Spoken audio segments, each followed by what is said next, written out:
Hello అండి. కమ్మని చిక్కని చేపల పులుసు అండి. ముక్క చెదరవ్వకుండా ఎలా తయారు చేసేసుకుందామో ఒక్కసారి అయితే చూసేద్దామా చేపల పులుసుని.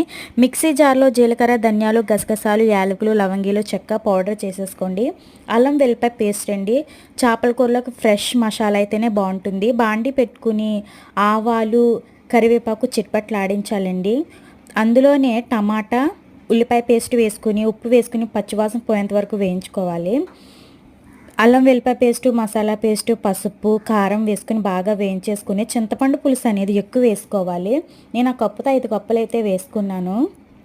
ఆ పైన చింతపండు పులుసులో పచ్చిమిరపకాయలు, కొత్తిమీర వేసుకుని బాగా పులుసు అయితే మరగనివ్వండి. ఆయిలు పులుసు లిక్విడ్ లాగా ఉన్నప్పుడు చేప ముక్కలు అనేది వేసుకుని సిమ్లో పెట్టుకుని అందులోనే మామిడికాయ ముక్కలు వేసుకుని మనం స్థిమితంగా అనేది చేపల పులుసుని మరగనించుకోవాలండి. నాకైతే గంట పట్టింది చేపల కూర అనేది